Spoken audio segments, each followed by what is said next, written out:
پاکستانی بہت اچھی مہمان نوازی کرتے ہیں اور فیلڈ مارشل عاصم منیر نے آج اس بات کو ایمفسائز کرتے ہوئے واضح کیا ہے کہ نیوکلیئر انوائرمنٹ کے اندر دوبارہ سے اگر بھارت نے کوئی بھی چھیڑ چھاڑ کرنے کی کوشش کی تو پھر وہ یہ نہ بھولے کہ اس کے رافیل طیارے کہاں گئے تھے، اور اس کے علاوہ S-400 سسٹمز جس کے آگے اس کا وہ چائے والا مودی کھڑے ہو کے اپنے بھاشن دیتا تھا وہ کہاں گئے۔ تو یہ بات یاد رکھنی ہے کیونکہ پاکستان کی اس مقدس سرزمین کا دفاع کرنے کی قسم کھائی ہوئی ہے افواج پاکستان نے، اور اب تو آپ نے دیکھا کہ جب بنیان مرصوص ہوا اور مارکا حق ہوا، پاکستان کس طرح سے جیتا پوری دنیا نے دیکھا۔ امریکی صدر نے بار بار اس بات کو انڈورس کر دیا ہے، اور اس کے بعد حرمین شریفین کی حفاظت کی ذمہ داری بھی پاکستان کو بطور اعزاز حاصل ہوئی ہے۔ تو ایسے میں اگر آپ یہ سمجھتے ہیں کہ آپ پاکستان کے ساتھ دوبارہ سے کوئی چھیڑ چھاڑ کر سکتے ہیں تو یہ آپ کی بہت بڑی غلط فہمی ہوگی۔ پاکستان آپ کی جغرافیائی وسعت کا نقشہ بدلنے کی صلاحیت رکھتا ہے۔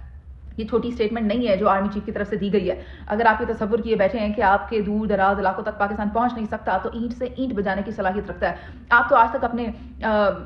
جو اجلاس ہوتا ہے جہاں پر آپ کا کانگریس ہے وہاں پر آپ نے جو اکھنڈ بھارت کا نقشہ لگایا ہوا، آپ تو آج تک اس نقشے کو ہی عملی جامہ نہیں پہنا سکے ہیں، بلکہ اس کو دیوار پہ ٹانگ کر صرف حسرت بھری نگاہوں سے دیکھتے ہیں۔ تو کیا کہتے ہیں وہ، ہزاروں خواہشیں ایسی کہ ہر خواہش پہ دم نکلے۔ دم تو نکلے گا لیکن اگر آپ نے کوئی چھیڑ چھاڑ کی اس وقت نکلے گا۔ ساتھ ہی ساتھ آپ کی کوئی چھوٹی سی غلطی، آپ نے چھوٹا سا بھی اگر کوئی ٹیسٹ کیا نا پاکستان کے ساتھ، تو پاکستان آپ کی اس چھوٹی سی غلطی کو آپ کی سب سے بڑی غلطی بنا سکتا ہے۔ اس وقت جب آپ دیکھتے ہیں کہ پاکستان کو پوری دنیا میں پذیرائی مل رہی ہے، ایران کے ساتھ ریلیشنز بہتر ہو گئے ہیں، چائنا کے ساتھ بیٹر ہیں، امریکہ بھی پاکستان کے ساتھ تعلقات رکھنا چاہتا ہے، سی پیک یہاں پر بن رہا ہے، تو آپ کو لگتا ہے کہ پاکستان افورڈ کرتا ہے کہ آپ کوئی بھی مذاق کر لیں گے یا کوئی چٹکلا سنائیں گے تو پاکستان بھی ہی ہا کر کے اس بات کو چھوڑ دے گا؟ نہیں، میچیورڈ نیشنز عالمی قوانین کی پاسداری کرتے ہوئے اسے انٹرنیشنل فورمز پر حل کرتے ہیں۔ آپ کو کشمیر کے اوپر بات کرنی ہے، آئیں بات کریں، لیکن یہ مت بھولیے گا کہ پاکستان کشمیر کے اوپر جو ویژن رکھتا ہے وہ غیر متزلزل ہے اور اس میں ذرا سا بھی نیگلیجنس برداشت نہیں کی جائے گی۔ خیر اینی ویز آگے چلتے ہیں، اور وہ جو بات کی جا رہی ہے